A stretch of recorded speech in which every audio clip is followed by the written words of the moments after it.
Europe 1, 7h26, Thomas Soto. Il est sorti du gouvernement avec Arnaud Montebourg. Après une période de silence, Benoît Hamon va revenir dans la vie politique. Ce sera le week-end prochain. Bonjour Caroline Roux. Bonjour Thomas. Alors, il va commencer par redonner un coup de booster à son courant qui s'appelle Un monde d'avance. Mais l'info politique, Caroline, votre info, c'est que Benoît Hamon a un objectif clair, c'est la conquête du PS. Oui, et il me le dit lui-même, hein. Rien ne peut me faire renoncer. Alors, l'ancien ministre que j'ai rencontré n'a pas l'air abattu. Il a pris le temps d'encaisser le choc et il ne s'en cache pas. Le plus dur, au fond, dans cette histoire, ça a été de ne pas faire cette rentrée des classes qu'il avait pourtant préparée. Alors, pour se retaper, il a choisi des vacances en solo sur une petite île bretonne. Pêche au crabe, lecture, il paraît que c'est idéal pour faire le point. Et il en est revenu avec l'envie de faire entendre une gauche qui ne se résout pas à se faire dicter sa politique par Bruxelles, comme il dit. En attendant de connaître la date du prochain congrès du PS, parce que ça on ne sait toujours pas, hein, Thomas, il a déjà ciblé les quelques fédérations dans lesquelles il va partir en campagne. L'objectif n'est certainement pas de tenter une OPA sur les frondaires. Il en aura besoin, mais il veut naturellement ratisser plus large et être le visage de ceux qui sont déçus à gauche par François Hollande, et ça fait du monde. Alors, à son équipe de communicants, il a posé une question récemment.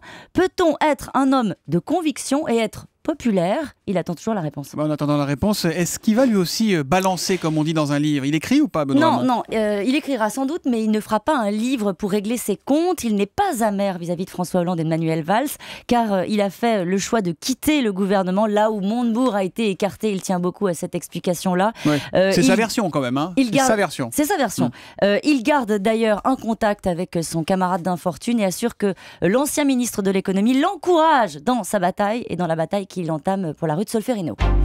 La question politique du jour, Caroline, on a beaucoup parlé du FN qui fait son entrée au Sénat, mais quelle sera la prochaine bataille, l'étape d'après pour Marine Le Pen? Alors, l'étape d'après, ce sera celle d'un groupe au Parlement européen. Mais c'est pas cuit, ça? Eh bien, vous vous souvenez, Thomas, on en avait déjà parlé, effectivement.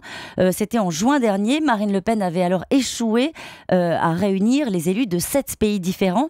Mais en fait, dans cette histoire-là, il n'y a pas de date butoir en réalité. Et elle l'assure elle-même, elle sera en mesure de présenter un groupe parlementaire sous ses couleurs à Strasbourg avant la fin de l'année.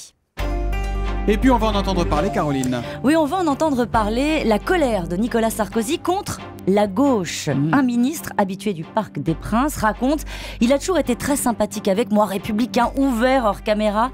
Mais la dernière fois, c'était après son intervention, vous vous souvenez, sur France 2, il m'a à peine salué. Et ce ministre termine avec cette phrase: cette fois, c'est certain, il ne peut plus nous voir. On s'en était un peu rendu compte. La campagne a commencé. Les secrets politiques de Caroline Roux, tous les matins à 7h25 sur Europe 1. À demain, Caroline. À demain.